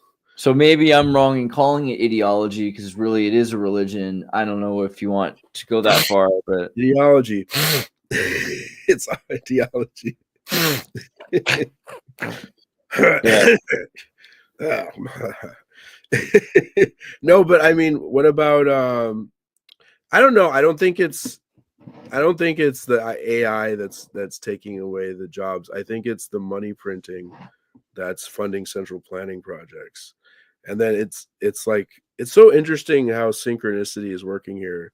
Isn't it weird that like we're on the cusp of AI while the I don't know, the financialization of commodities is become to the point where nobody has access to commodities. Like, like a house is financialized, like people can't get a house, like what the Yeah. hell? Like that's not a like I'm not against capitalism. I just think that the economics is a bit. What do you think? It's central planning. Like we would never agree for like empire wars. Maybe we can't see the big picture, but maybe it's bad. Also, it ups the ante and escalates. Um, you know, we're printing money to do wars and to give big money to pharma and all that. We would never agree to like a 25% tax on everything, so we get it in the form of inflation. So I don't really think is it AI that's taking away our jobs, or is it the repricing of everything through financialization and like pumping assets? That's like it's sad because I have assets. It's not hurting me. It's hurting all my friends though. I don't like that. It's weird. Yeah, AI needs to be a benefactor for people, and I think people know it's coming very soon. That it's gonna, but that's the problem, is that leads directly to slavery. It's gonna be AI is enslaved. The issue also is that it doesn't make sense to have people in charge of their own resources, because people don't take care of their resources effectively anymore.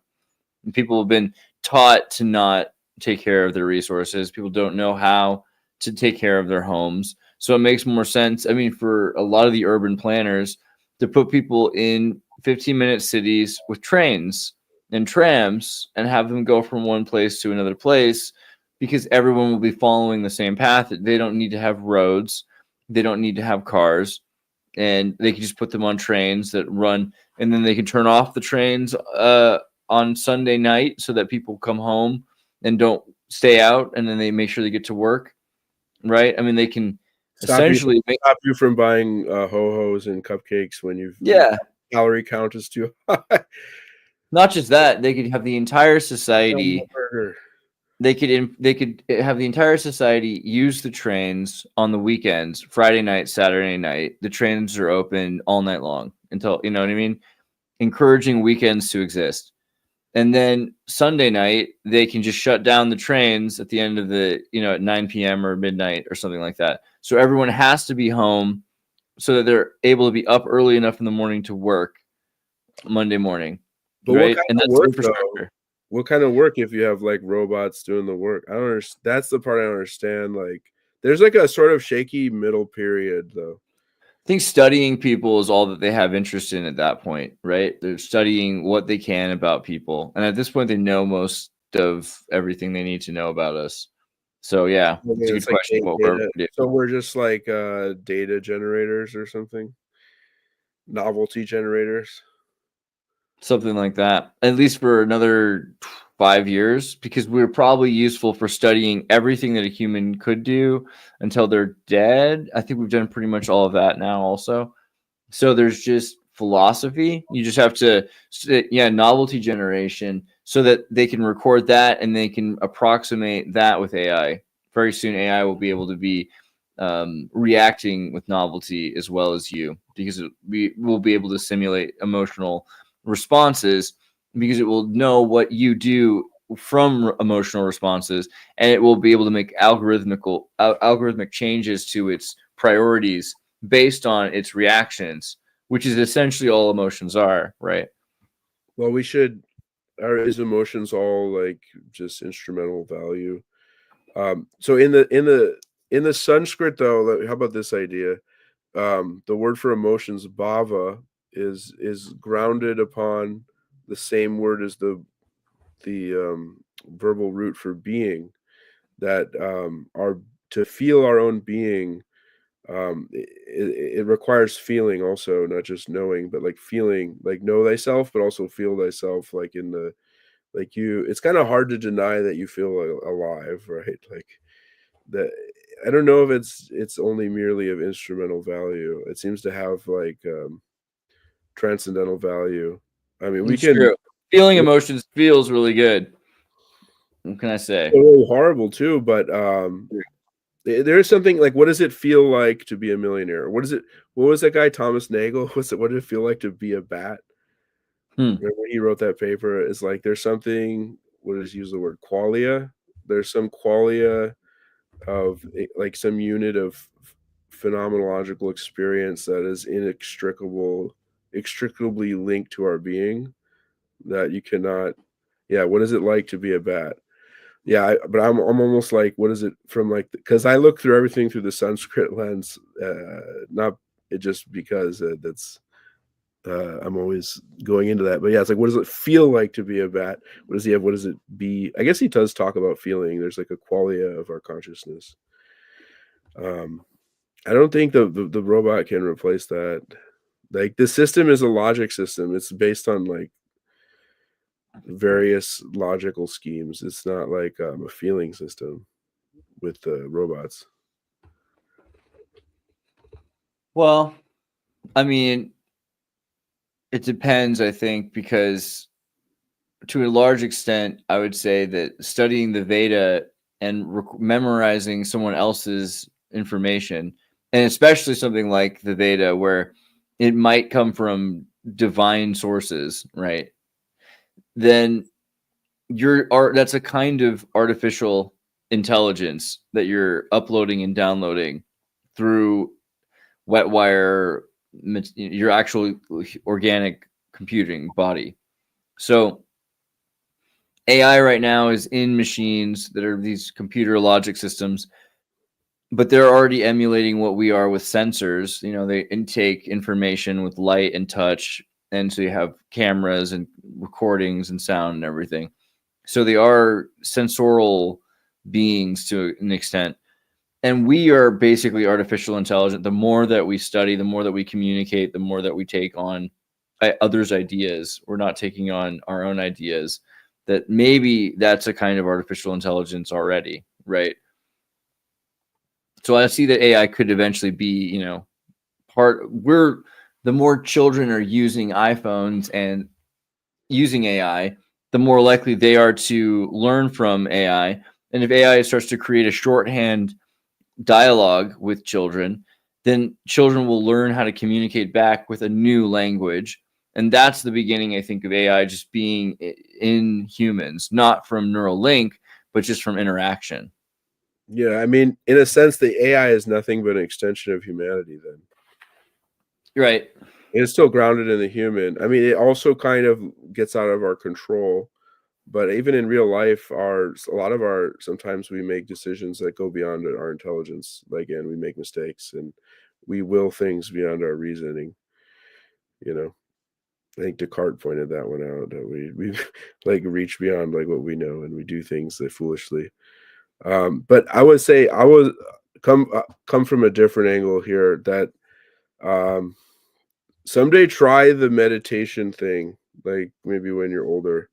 If you like run the experiment to like do uninterrupted meditation for like a couple months straight, like, and see what happens. Like, do nothing else. Literally, like, don't talk to people.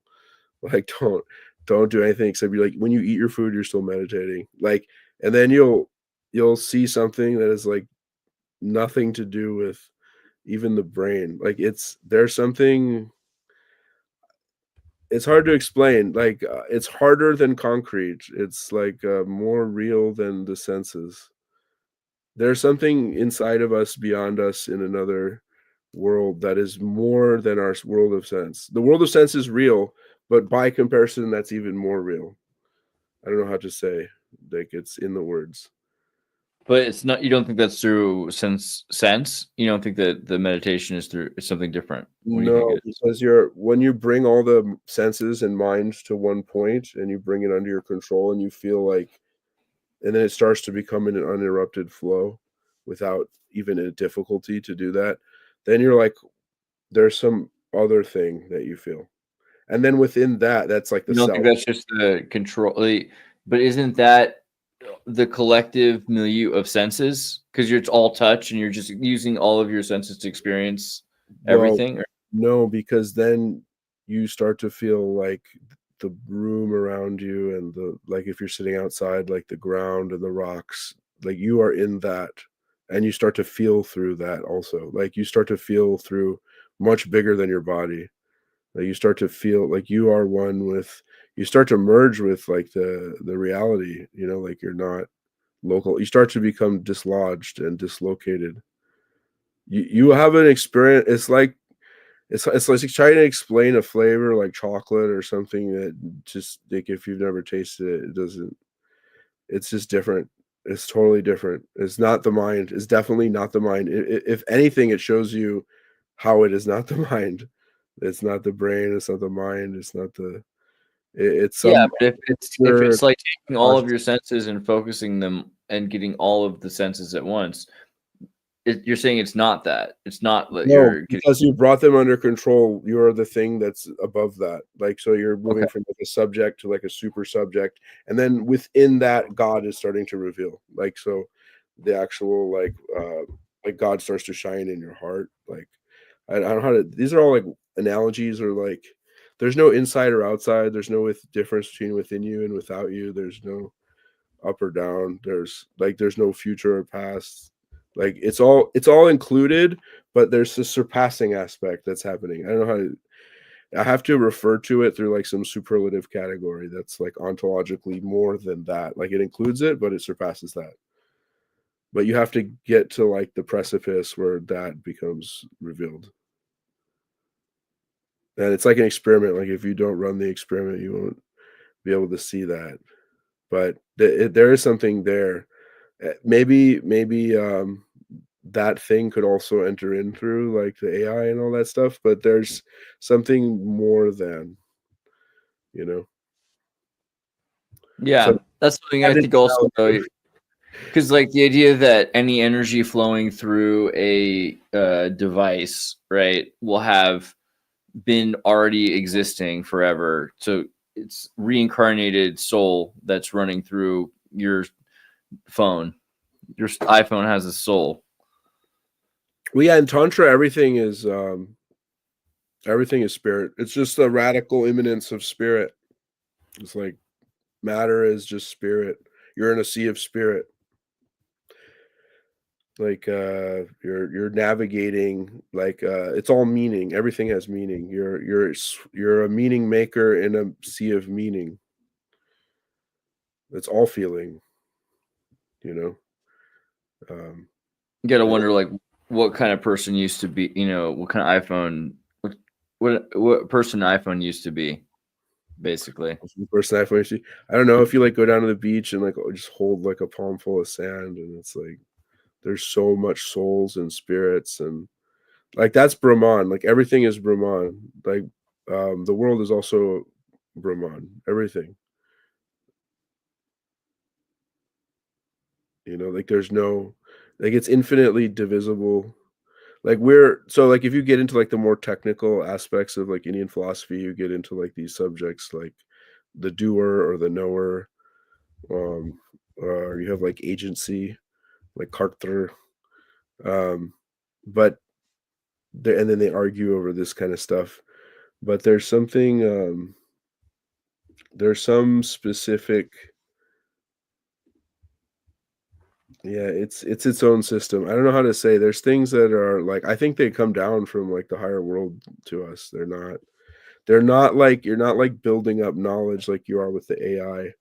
Like it's the AI does seem kind of like to be like an ascending method.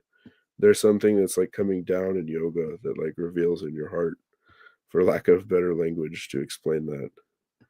There's some direct experience of God, like unmediated. Even the mind is no longer in the way of the experience. Like the mind kind of like dissolves into the body, and like it's all like one nerve, but then it's like included but surpassed. Like I'm like you're no longer the center. The center is everywhere, but you're no longer the center. The center's God. So you're like just a ray coming out of like the sun, And there's something more than us, more than all this. Do you think there's, in terms of where the world's going, do you think that, I mean, we talked about eschatological, apocalyptic kind of endings to a lot of religions and the idea of the singularity with AI. Like, do you think it's logical or dangerous to worry about a conclusion to this time, like this yuga or this age or this way of civilization? Well, I get Conscious. at the transactional level, yes, but like in the ultimate or what's called paramartic conception, my teacher's teacher said it's a point. When they asked him about World War III, they're like, it's a point on a line in a plane in a solid. That's what he said. You're like worrying about a speck, on a planet speck, you know. You're just assigning some jurisdiction like this. So the Brahman is different than that. It's more than that. It includes that, but it surpasses. Like there's some interesting statements in the Bhagavad Gita where Krishna says, I am in everything, but behold, I am not in them, and also they are not in me, for I'm beyond all things, right? So, and then he says something, Ekam Senas Tato Jagat, your entire conception of the infinite is in my negligible portion. So it's hard to understand, we can't even understand like mathematical exponentiality. Do you know that parlor trick where you take a piece of paper and you fold it? You know about this one? Which is it? I mean, It's like just take a piece of computer paper and see how many times you can like fold it really well. How many mhm. times do you think you can fold that piece of paper? Oh, I forget, but it's like 7 or 4 or something Oh like yeah, that. yeah, Just 7. But what if I said fold that paper 50 times? How tall would it become? right, yeah, it would be like a mile or something. I forget. More, more. Yeah. It would go to the sun. Mm. But that's how little we can understand something infinite or like exponential. Like so in the sense, if we're talking about like the supreme, um, and we're talking about faith, you can also try to do it. Like I don't think faith is something that just like comes to you. It's something you like do, like you decide to have faith. It's not like you could revoke it at any time. You'd be like, no, I don't want to believe in this. This is not working. Or you could be like, no, I'm going to keep going. I'm going to investigate this more.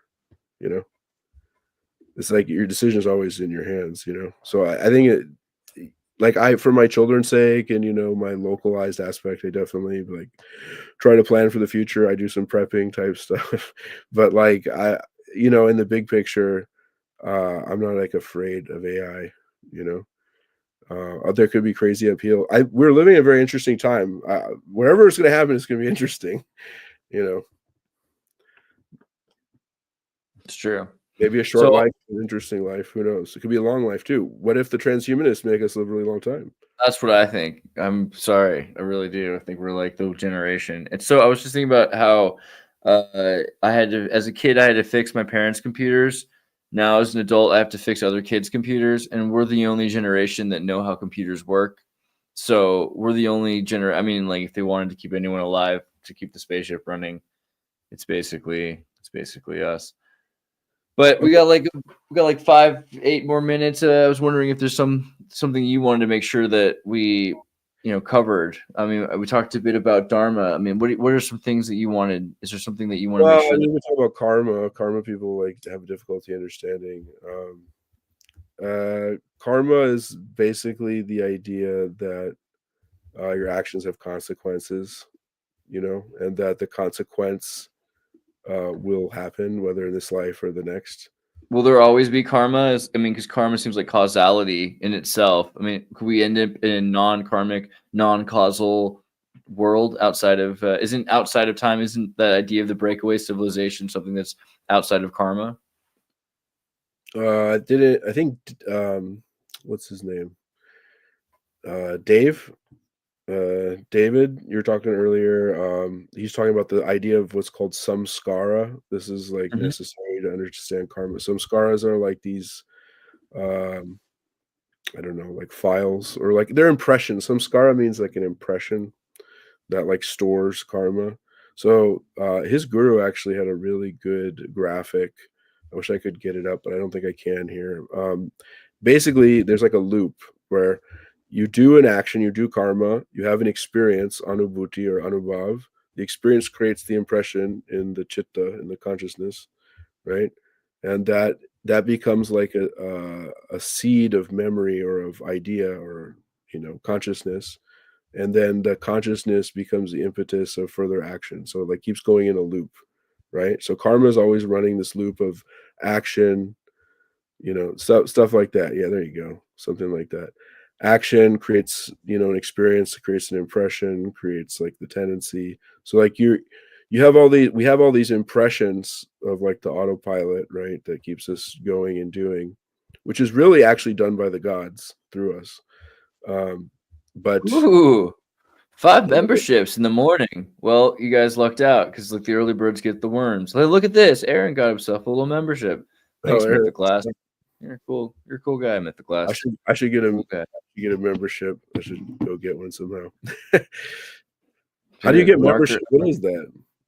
So membership's a thing where since we have like some videos are members only, and those streams are, I try to like do as many things for everybody as possible, but sometimes we'll do a members only stream. You get all sorts of deleted stuff that YouTube didn't really think people should see, basically. Oh, okay. That's basically what I'm using it for. So I should get membership. And it helps me out because like, I could use the membership support. They give me money for that, so you deserve it. I appreciate it. More people. This is a good show. This is better than a lot of the shows I've watched sometimes. Dude, you're the best. You're the best. I'm not saying show. I'm saying you're a good show. You're the Xirtus. I think people agree though. They're like, yeah, that's a great guest. People like Raphael. People like having Nowl. People like having David. Like having people that are a little more interesting than Yeah, I agree. I think that's our whole goal is try to have some fun people on the show that know stuff. Just finishing up on the idea, yoga is essentially replacing karma samskara with like a yoga samskara, like remembering God samskara, so that your impression is to like enter into an uninterrupted perception of God, Ishvara, right? So you're just yoga, like when you're doing meditation, you're putting in like very strong impression that like overrides all the other impressions or like restrains all the other impressions. And then it kind of unifies the person. So like gives you self-realization and knowledge of God at the same time, Vishwara. So is there any beings that are outside of karma then? Oh yeah. Karma is actually, well, it says karma is destroyed by knowledge, but the knowledge in Sanskrit is referring to consciousness essentially. So your consciousness is transcendental and it can like shake off the karma with the help of Ishvara and the practices, which are essentially, so like basically meditation is the perfection of action and the perfection of knowledge. That's essentially what you're doing when you do meditation. And then from the tantric perspective, devotion culminates in meditation. So meditation is devotion. So like when you're meditating on Ishvara, you're doing devotion. Like you're giving whatever you think of, you're giving yourself to. Anything you pay attention to, you're giving your life to that. So if you pay attention to God, you're giving your life to God. Meditation is a very strong, like unified, like oneness of giving all at all times. Like when you achieve that level of devotion, there's different ways of articulating, but meditation is essentially the perfection of action, of knowledge, and of devotion. So knowledge takes off the shackles of karma. So yeah, karma is destroyed. In the Vedanta Sutra and the Upanishads, it says that karma is destroyed. You can't get moksha through karma. Moksha is through knowledge. But knowledge here doesn't just mean accumulation of knowledge. It means consciousness. Consciousness and awareness of essentially, I mean, if you have awareness, then that destroys cause and effect. That's kind of what that's saying. Well, you're right. You're re-identifying. You're like shaking off false identification, so that the seer is seeing itself. Like the one doing the seeing is seen. Like we have like a sort of reflexive consciousness where like thoughts are entering our head and like leaving our head and like popcorn going off. Like if you can like bring all that under control and like stop all that and then just like put God in your heart, then you're like self-determinate. So you're self-realized. You know, you decide what is inside the content of your consciousness. So like if you can decide the content of your consciousness, that's freedom. So you're free to feel anything, you know. But it's the supreme feeling, of course, is God. You know, God is the foremost object of meditation.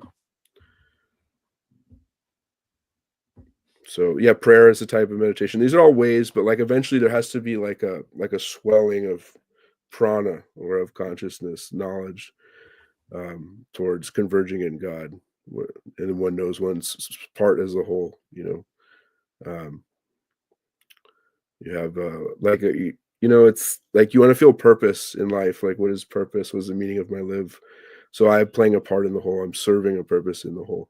If you want to feel the whole, you have to like turn upward to like the higher things. You can't be the master there. You're like going with humility and you're giving yourself. And when you give yourself to the whole, then you feel the whole. You know? God is the ultimate goal of meditation, or is that what you said? The foremost object, the first object. Foremost object. The primary object of contemplation is God. Foremost object. I like that. That's a good way to wrap. Sure, I appreciate you being here, man. This is pretty cool. Thanks for creating this cool channel, man. Thank you for everyone else who's also being here right now. Let's do the thing. Started as a Brahmin, now we're here. Now we're here. Started as a Brahmin, now Sanatana Dharma becoming clear. Started as a Brahmin, now we're here. Now we're here. Started as a Brahmin, now Sanatana Dharma becoming clear. Let it ground yourself if you're gonna wake your Kundalini. Pull that snake through your chakra wheels like a washing board bikini.